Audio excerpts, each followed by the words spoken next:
Hi friends, ಎಲ್ಲರಿಗೂ ನಮಸ್ಕಾರ. Welcome to our channel public story.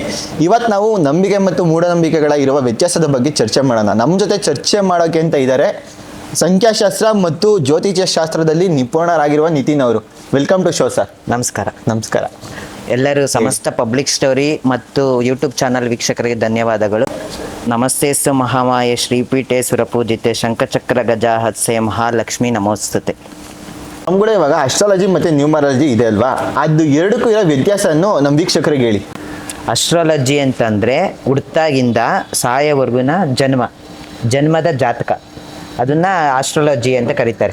Numerology ಅಂತಂದ್ರೆ ಏನು, ನಾವು ಬದುಕಿನ ನಾವು ಹುಟ್ಟಿದಾಗಿಂದ ಸಾಯೋವರೆಗೂ ಸಂಖ್ಯೆಗಳಲ್ಲೇ ಬದುಕ್ತೀವಿ. ದಿವಸ ಬೆಳಗ್ಗೆ ಎದ್ರೆ ಸಂಖ್ಯೆ, ಮನಿಕೊಂಬೇಕಾದ್ರೆ ಸಂಖ್ಯೆ, ಇದನ್ನು ಸಂಖ್ಯಾಶಾಸ್ತ್ರ ಅಂತೀವಿ. ಈ ಸಂಖ್ಯೆಗಳಲ್ಲಿ ಹುಟ್ಟಿರುವಂಥ ವ್ಯಕ್ತಿಗಳ ವ್ಯಕ್ತಿತ್ವ ಹೇಗಿರುತ್ತೆ, ಅವರ ಲಕ್ಷಣಗಳು ಹೇಗಿರ್ತವೆ ಅನ್ನೋ ಬಗ್ಗೆ ತಿಳ್ಸ್ಕೊಂಡು ಕೊಡೋದೇ ನ್ಯೂಮರಾಲಜಿ. ಹುಟ್ಟಿದಾಗಿಂದ ಸಾಯೋವರೆಗೂ ಆ ವ್ಯಕ್ತಿ ಹೇಗೆ ಬೆಳೀತಾನ ಅಥವಾ ಬಿದ್ದೋಗ್ತಾನ ಅಥವಾ ಹೇಗಿರ್ತಾನ ಆ ವ್ಯಕ್ತಿ, ರಾಜನ ಜಾತಕನ ಅಥವಾ ಇವನ್ನ ನೀಚನ ಜಾತಕನ ಅಂತ ತಿಳಿಸ್ಕೊಡೋದೇ ಆಸ್ಟ್ರಾಲಜಿ. ಈಗ ಡೇಟ್ ಆಫ್ ಬರ್ತ್ ಇರುತ್ತಲ್ವಾ, ಡೇಟ್ ಆಫ್ ಬರ್ತ್ ಅಂದರೆ ಜನ್ಮ ದಿನಾಂಕ, ಅದ್ರ ಪ್ರಕಾರ ಹೇಳಿ ಯಾವ ಥರ ಹೇಳ್ಬೋದು ಅಂತ. ಈಗ 1ನೇ ತಾರೀಕು, 10ನೇ ತಾರೀಕು, 19ನೇ ತಾರೀಕು, 28ನೇ ತಾರೀಕು ಹುಟ್ಟಿರೋರು ಸೂರ್ಯನ ಅಧಿಪತಿಯಲ್ಲಿ ಬರ್ತಾರೆ. ಸೂರ್ಯ ಏನು ಅಂತ ಅಂದರೆ ತಂದೆ ಇದ್ದಂಗೆ, ಆಯಿತಾ. ಇಡೀ ಗ್ರಹದಲ್ಲಿ ಅವನ ನಿರಂತರದಲ್ಲಿ 8 ಗ್ರಹನೂ ಇರ್ತವೆ.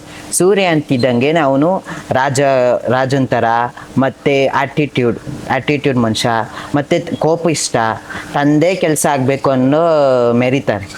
ಅದೇ 2, 11, 20, 29ರಲ್ಲಿ ಹುಟ್ಟಿರೋರು ಚಂದ್ರನಲ್ಲಿ ಬರ್ತಾರೆ. ಚಂದ್ರ ಅಂದರೆ ಏನು, ಮನಸ್ಕಾರಕ, ಮಾತೃಕಾರಕ, ಆಯಿತಾ. ಮನಸ್ಸಿನ ಮೇಲೆ ಪ್ರತಿದಿನವೂ ಪರಿಣಾಮ ಬೀಳ್ತಾನೆ ಇರ್ತಾನೆ, ಆಯಿತಾ. ನೆಕ್ಸ್ಟ್ 3, 12 ಈ ಜಾತಕದಲ್ಲಿ ಹುಟ್ಟಿರೋರು ಗುರು ಬರ್ತಾರೆ. ಗುರು ಅಂತ ಅಂದರೆ ಏನು, ಗುರು ಸಮಾನವಾಗಿರುವಂಥ ಅವ್ರಿಗೆ ನಮಸ್ಕಾರ ಮಾಡೋದು, ಮತ್ತು ಟೀಚಿಂಗ್ ಪ್ರೊಫೆಷನ್ನು, ಆ ನಂಬರಲ್ಲಿ ಹುಟ್ಟಿರೋರು ಭಾಳ ಚೆನ್ನಾಗಿರ್ತಾರೆ.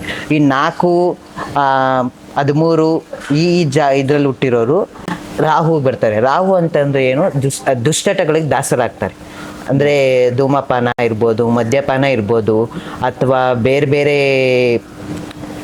ಚಟುವಟಿಕೆಗಳಿಗೆ ದಾಸರಾಗ್ತಾರೆ. ಇನ್ನು 5ನೇ ನಂಬರ್ ಹುಟ್ಟಿರೋರು ವೆರಿ ಕ್ಯಾಲ್ಕುಲೇಟೆಡ್ ಪರ್ಸನ್ಸ್. ಹುಟ್ಟಾಗಿಂದ ಸಾಯೋವರೆಗೂ ಅವ್ರ ತಲೆಯಲ್ಲಿ 10 ಆಲೋಚನೆ ಇರ್ತವೆ. ಒಂದು ಮನುಷ್ಯ ಇಲ್ಲೇ ಇರ್ಬೋದು, ಆದರೆ ಅವ್ನು ಯೋಚನೆ ಮಾಡೋದು 10 ತಲೆ ರಾವಣ ಅಂತ ಕೇಳಿದ್ದೀವಿ. ಅವ್ನಿಗೆ 10 ತಲೆ ಇದ್ರು 10 ಆಲೋಚನೆ ಇರ್ತದೆ. ಅಂದರೆ 5ನೇ ತಾರೀಕು ಹುಟ್ಟಿರೋರು. 5ನೇ ತಾರೀಕಲ್ಲಿ ಹುಟ್ಟಿರೋರು. ಇನ್ನು 6ನೇ ತಾರೀಕಲ್ಲಿ ಬಂದರೆ, 6-15ರಲ್ಲಿ ಬಂದರೆ ಅವನು ಶುಕ್ರನ ಜಾತಕ.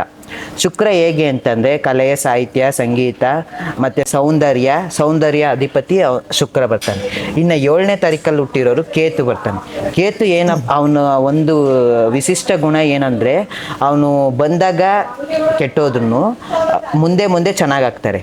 ಅದೇ ಮುಂದೆ ಚೆನ್ನಾಗಿದ್ದು ಆಮೇಲೆ ಆ ಜಾತಕದಲ್ಲಿ ಅವನು ಪ್ರಭಾವ ಬೀಳ್ತಾ ಲಾಸ್ಟಲ್ಲಿ ಅವನು ಹೇಗೆ ಅಂತಂದರೆ ಬರೀ ಅಡೆತಡೆ ಮಾಡ್ತಿರ್ತಾನೆ. ಏಳು ಬಣ್ಣ ಅದೆಲ್ಲ ಗೊತ್ತಲ್ಲ ಅದು.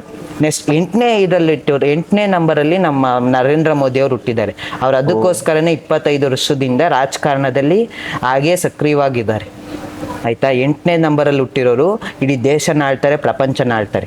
ಇನ್ನು 9ನೇ ನಂಬರಲ್ಲಿ ಹುಟ್ಟಿರೋರು ಇಡೀ ಭೂಮಿಗೇನೆ ಅಧಿಪತಿ ಕುಜ. ಅವರು ಎಲ್ಲರಿಗೂ ಅಧಿಪತಿ ಕುಜ. ಇವಾಗ ನಮಗೆ ಹುಟ್ಟಿದಂಗೆ ಜನ್ಮ ನಕ್ಷತ್ರ ಅಂತ ಬರುತ್ತೆ, ಅದು ಯಾವ ಥರ ಬರುತ್ತೆ? ಜನ್ಮ ನಕ್ಷತ್ರ ಅಂದರೆ ನೀವು ಇವತ್ತು ಹುಟ್ಟಿರ್ತೀರಾ ಅಂದ್ಕೊಳ್ಳಿ. ಇವತ್ತು ಜನ್ಮ ನಕ್ಷತ್ರ ಉತ್ತರ ನಕ್ಷತ್ರ ಇರ್ತೈತೆ. ಉತ್ತರ ನಕ್ಷತ್ರ ಅಂದರೆ ಕನ್ಯಾ ರಾಶಿ ಬರುತ್ತೆ. ಹಂಗೆ ಕನ್ಯಾ ರಾಶಿ, ಉತ್ತರ ನಕ್ಷತ್ರ, ನೀನು ಯಾವ ಗಣದಲ್ಲಿ ಹುಟ್ಟಿದ್ಯಾ, ದೇವಗಣನ, ಅಸುರಗಣನ, ಮನುಷ್ಯಗಣನ ಅನ್ನೋದ್ರ ಮೇಲೆ ಡಿಪೆಂಡ್. ಇವಾಗ ಶನಿ ದೋಷ ಅಂತ ಹೇಳ್ತಾರೆ. ಶನಿ ದೋಷ ನಿಜವಾಗ್ಲೂ ಇದೆಯಾ? ಇದ್ರೆ ಎಷ್ಟು ವರ್ಷ ಇರುತ್ತೆ? ಶನಿ ದೋಷ ಅಲ್ಲ, ಅದು ಆ ವ್ಯಕ್ತಿ ಚೆನ್ನಾಗಿ ಆಗಬೇಕು ಅನ್ನೋದು. ಈಗೇನು ಅಂತಂದರೆ ಒಬ್ಬ ವ್ಯಕ್ತಿ ಮೆರಿತಾ ಇರ್ತಾನೆ, ಅವನಿಗೆ ಸವಾಲುಗಳೇ ಇರಲ್ಲ. ಅವನು ಜಾತಕದಲ್ಲಿ ಪ್ರವೇಶ ಆದಮೇಲೆ ಆ ವ್ಯಕ್ತಿ ಏನು ಮಾಡ್ತಾನೆ, ನೆಲದ ಮೇಲೆ ಮನಿಕೊಳೋದು, ಮನೆಯಿಂದ ಆಚೆ ಇರೋದು, ಆಮೇಲೆ ಒಂಟಿತನವಾಗಿರೋದು, ಆ ಥರ ಇರ್ತಾನೆ ಅವನು. ಶನಿ ದೋಷ ಅಲ್ಲ. ಶನಿ ಒಂದು ಜಾತಕದಲ್ಲಿ ಬಂದರೆ 7 ವರ್ಷ ಇರ್ತಾನೆ, 7.5 ಬಂದರೆ 7 ವರ್ಷ. ಆಮೇಲೆ ಅರ್ಧಾಷ್ಟಮ ಶನಿ ಅಂತ ಇರ್ತೈತೆ, ಪಂಚಾಷ್ಟಮ ಶನಿ ಅಂತ ಇರ್ತೈತೆ. ಅದಾದಮೇಲೆ ಅಷ್ಟಮಿ ಅಂತ ಅಂದರೆ 8, ಆ ನಂಬರೇ 8. ಅವನು ನೀಲಿ ಬಣ್ಣ, ನೀಲಿ ಹೂವು ಅಂದರೆ ಅವನಿಗಿಷ್ಟ. ಆದರೆ ಸೂರ್ಯ ಮತ್ತು ಶನಿ ಇಬ್ಬರು ಪರಸ್ಪರ ವೈರಿಗಳು. ಇವನ ಮನೇಲಿ ಅವ್ನು ಬಂದರೂ ಶತ್ರುನೇ, ಅವನ ಮನೇಲಿ ಇವನು ಬಂದರೂ ಶತ್ರುನೇ. ಇವಾಗ ನಾವು ಮದುವೆ ಮಾಡಬೇಕು ಅಂದರೆ ಜಾತಕ ನೋಡ್ತೀವಿ. ಅದು ಜಾತಕ ತೋರಿಸೋದು ಎಷ್ಟು ಒಳ್ಳೆಯದು? ಹೆಂಗ್ ಜಾತಕ ನೋಡ್ತಾರೆ ಅಂತಂದ್ರೆ, ಈಗ ಮದುವೆ ಆಗೋ ಗಂಡು ಮತ್ತು ಹೆಣ್ಣು ಹೇಗಿರ್ತಾರೆ ಮುಂದೆ ಲೈಫಲ್ಲಿ, ಅವರು ಚೆನ್ನಾಗಿರಲ್ವಾ, ಹೇಗೆ ಹೊಂದಾಣಿಕೆ ಮಾಡ್ಕೊಂಡು ಹೋಗ್ತಾರೆ ಲೈಫಲ್ಲಿ, ಏನಕ್ಕೆ ಚೆಕ್ ಮಾಡ್ತಾರೆ ಅಂತಂದ್ರೆ, ಒಬ್ರದ್ದು ಅಸುರ ಗಣ ಆಗಿರ್ತೈತೆ, ಒಬ್ರು ದೇವಗಣ ಆಗಿರ್ತೈತೆ. ಅಸುರ ದೇವಗಣ ಸೇರ್ಕೊಂಡ್ರೆ ಏನಾಗುತ್ತೆ, ಯುದ್ಧಗಳು ಸಂಭವಿಸ್ತವೆ ಆ ಥರ. ಅದೇ ದೇವಗಣನೇ ಆಗಿದ್ರೆ ಚೆನ್ನಾಗಿರ್ತಾರೆ ಲೈಫಲ್ಲಿ. ಜಾತಕ ಯಾಕೆ ವೆರಿ ಇಂಪಾರ್ಟೆಂಟ್ ಅಂತಂದ್ರೆ, ಮನುಷ್ಯ ಹೇಗಿರ್ತಾನೆ ಅನ್ನೋದಕ್ಕೆ ಒಂದು ಮ್ಯಾಪ್ ಇದ್ದಂಗೆ. ನಾವು ಹೆಂಗೆ ಈಗ ಹೋಗ್ಬೇಕಾದ್ರೆ ಗೂಗಲ್ ಮ್ಯಾಪ್ ಹಾಕೊಂಡು ಹೋಗ್ತೀವೋ, ಹಂಗೆ ನಮ್ಮ ಲೈಫ್ನ ಮ್ಯಾಪು ಜಾತಕ ಅನ್ನೋದು. ಇವಾಗ ನಾವು ಶುಭ ಸಮಾರಂಭಗಳಿಗೆ ಮತ್ತು ಈ ಅಂಗಡಿ ಪೂಜೆ ಮಾಡಬೇಕು ಅಂದರೆ, ಮನೆಯೇ ಆಯ ತೆಗಿಬೇಕು ಅಂದರೆ ಅದಕ್ಕೊಂದೊಂದು ಟೈಮ್ ಅಂತ ಫಿಕ್ಸ್ ಮಾಡ್ತೀವಿ. ಅದು ತುಂಬ ಮುಖ್ಯ ಆಗುತ್ತಾ? ಹೌದು. ದಿನದಲ್ಲಿ ಪ್ರತಿದಿನನೂ ಶುಭ ಮುಹೂರ್ತಗಳು ಇದ್ದೇ ಇರ್ತವೆ. ಹಾಗಂತ ನಾವು ಬೆಳಗ್ಗೆ 6ರಿಂದ ಸಂಜೆ 12 ಗಂಟೆವರೆಗೂ ಶುಭ ಮುಹೂರ್ತನೇ. ಆದರೆ ನಮ್ಮ ಜನರ ತಲೆಯೊಳಗೆ ಏನಿರುತ್ತೆ ಅಂದರೆ, ಆ ಶುಭ ಸಮಯದಲ್ಲಿ ಇದಾಗ್ಬಿಡುತ್ತೆ, ನಾನು ಚೆನ್ನಾಗಿ ಬೆಳೆದು ಬಿಡ್ತೀನಿ ಅಂತಾನೆ. ಎಲ್ಲ ಸಮಯನೂ ಚೆನ್ನಾಗಿರುತ್ತೆ, ಯಾವ ಸಮಯ ಕೆಟ್ಟ ಸಮಯ ಅನ್ನೋದಿಲ್ಲ. ಕೆಟ್ಟ ಸಮಯ ಯಾವಾಗ ಬರುತ್ತೆ ಅಂದರೆ, ಗ್ರಹಗಳು ನೀಚ ಸ್ಥಾನ ಆದಾಗ, ಅಥವಾ ಬೇರೆ ಬೇರೆ ಶತ್ರು ಗ್ರಹ ಜೊತೆ ಏನನ್ನ ಅವರು ಹೊಂದಾಣಿಕೆ ಮಾಡ್ಕೊಂಡಿದ್ರೆ ಮಾತ್ರನೇ ಆ ಥರ ಆಗೋದು. ಪ್ರತಿದಿನನೂ ನೀವು ಹುಟ್ಟಾಗಿನ್ನೂ ಪ್ರತಿದಿನನೂ ಶುಭ ಸಮಯ ಇದ್ದೇ ಇರುತ್ತೆ, ಆಯ್ತಾ? ಈಗ ಶನಿ ದೋಷ ಅಂತಾರೆ, ಅದಕ್ಕೆ ಶನಿವಾರನೇ ಪರಿಹಾರ ಮಾಡಬೇಕು ಅಂತಾರೆ. ಏನಿದೆಲ್ಲ? ಶನಿವಾರ ಅವನು ಶನಿ ಹುಟ್ಟಿದ್ದು ಶನಿವಾರ ಅವನು ಹುಟ್ಟಿದ್ದು. ಅವನಿಗೆ ಹೆಂಗ್ ಶನಿ ದೋಷಕ್ಕೆ ಅವನಿಗೆ ಇದು ನೀಲಿ ಹಳ್ಳೆಣ್ಣೆ, ಅವನಿಗೆ ಎಳ್ಳೆಣ್ಣೆ ದೀಪ ಹಚ್ತಾರೆ. ಏನ್ ಕಳ್ಳೆಣ್ಣೆ ದೀಪ ಹಚ್ತಾರೆ ಅಂತಂದ್ರೆ, ಅವ್ನ ಶಾಂತಿ ಅಂದ್ರೆ ಅವನ ಪ್ರಭಾವ ಕಡಿಮೆ ಆಗ್ಲಿ ನಮ್ಮ ಜಾತಕದಲ್ಲಿ. ಆಮೇಲೆ ನಿಮ್ಗೆ ಇನ್ನೊಂದು ಗೊತ್ತಿರಬೇಕು, ಶನಿಮಾತ್ಮನ ದೇವಸ್ಥಾನಕ್ಕೆ ಹೋದಾಗ ಬೆನ್ನು ತೋರಿಸ್ಬರ್ಬಾರ್ದು ಅಂತಾರೆ. ಏಕೆ ಅಂದ್ರೆ ಶನಿ ಬೆನ್ನು ಹೇಳ್ತಾರೆ. ಏನಿಲ್ಲ, ಅದು ಸುಳ್ಳು. ಹೆಂಗೆ ಇದ್ರೂ ಶನಿ ಬಂದೇ ಬರ್ತಾನೆ. ಪ್ರತಿಯೊಂದು ಜಾತಕದಲ್ಲೂ ಶನಿ ಬರಲೇಬೇಕು. ಶನಿ ಇಲ್ದಲೆ ನಾವಿಲ್ದಲೆ ಶನಿ ಇಲ್ಲ. ಇವಾಗ ಒಂದು ಜಾತಕದ ಪ್ರಕಾರ ಅವನಿಗೆ ಬಲ ಬರಬೇಕು ಅಂದ್ರೆ ಯಾವ ತರ ಒಂದು ಜಾತಕದಲ್ಲಿ ಫಲ ಬರಬೇಕು ಅಂದ್ರೆ, ಆ ಗ್ರಹಗಳು ತನ್ನ ಮನೇಲಿ ತಾನೇ ಇರಬೇಕು. ಯಾವ ಗ್ರಹ ಇದ್ರೆ ಉತ್ತಮ? ಯಾವ ಗ್ರಹ ಇದ್ರೆ ಉತ್ತಮ ಅಂದ್ರೆ, ಗುರು ಚೆನ್ನಾಗಿರು. ಶುಭ ಗ್ರಹ ಬೇರೆ ಇರ್ತವೆ, ಅಶುಭ ಗ್ರಹ ಅಂತ ಇರ್ತವೆ.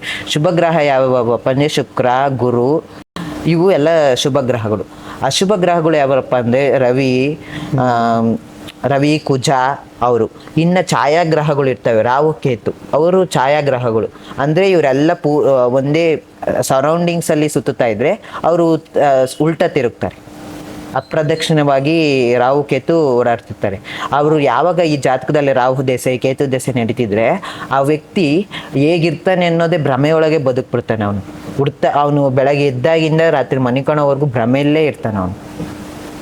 ಈಗ ಒಂದು ಮನುಷ್ಯಂಗೆ ಏನಾದ್ರೂ ಆಗ್ತಿಲ್ಲ ಅಂದ್ರೆ, ಇವನ್ ಜಾತಕ ಸರಿ ಇಲ್ಲ, ಇವನ್ಗೆ ಯಾರೋ ಮಾಟ ಮಾಡ್ಸವ್ರೆ, ಅದೆಲ್ಲ ಏನು? ಅದೆಲ್ಲ ನಿಜನೂ ಒಂದ್ ಕಡೆ ಹೇಳ್ಬೋದು, ಸೈಂಟಿಫಿಕ್ ಅದೇ ವಿಜ್ಞಾನ ಕಡೆ ಬಂತು ಅಂದ್ರೂ ಅದೇನಿಲ್ಲ. ಈಗ ಯಾಕಂದ್ರೆ ಈಗ ಒಂದು ಮನೆ ಕಟ್ತೀವಿ ಅನ್ಕೋ, ಮನೆ ಕಟ್ಟಬೇಕಾದ್ರೆ ಒಂದು 3 ತಿಂಗಳು ಚೆನ್ನಾಗಿರ್ತೀವಿ.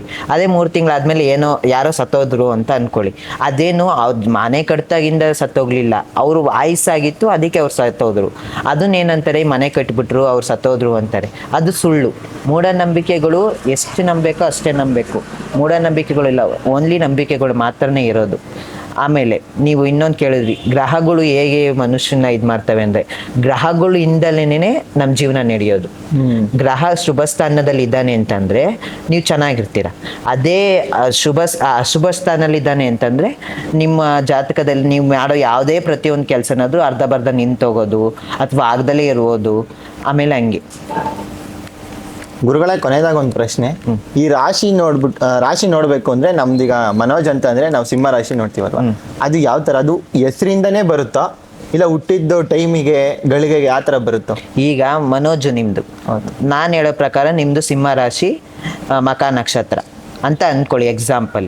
ಅದೇ ನಾವು ಜಾತಕ ನಿನ್ನ date of birth, birth timings ಮತ್ತು ಸ್ಥಳ ಹಾಕಿ ಚೆಕ್ ಮಾಡಿದಾಗ ನಿಮ್ಮ ರಾಶಿನೇ ಬೇರೆ ಇರುತ್ತೆ, ನಕ್ಷತ್ರನೇ ಬೇರೆ ಇರುತ್ತೆ. ಕೆಲವೊಬ್ರು ಈಗ ಯಾರು ಹಳೆ ಕಾಲದಲ್ಲಿ ಇರ್ತಾರೆ, ಅವ್ರಿಗೇನು ಗೊತ್ತಿರಲ್ಲ, ಈ ಸಮಯದಲ್ಲಿ ಹುಟ್ಟಿರ್ತಾನೆ, ಅವಾಗ ಏನು ಮಾಡ್ತೇವೆ, ಹೆಸರು ಪ್ರಕಾರನೇ ಹೇಳ್ಬಿಡ್ತೀವಿ ರಾಶಿಗಳ್ನ. ಅದೇ ಈಗಿನ ಜನ್ರೇಷನ್ ಹೇಗಿದೆ ಅಂದರೆ ಹುಟ್ಟೋಕ್ಕಿಂತ ಮುಂಚೆನೇ ಎಲ್ಲ ಪ್ರತಿಯೊಂದನ್ನು ಬರೆದು ಇಟ್ಕೊಂಡಿರ್ತಾರೆ. ಅದ್ರ ಪ್ರಕಾರ ಹಾಕಿದ್ರು ನಕ್ಷತ್ರ ಬೇರೆ ಇರುತ್ತೆ, ರಾಶಿ ಬೇರೆ ಇರುತ್ತೆ.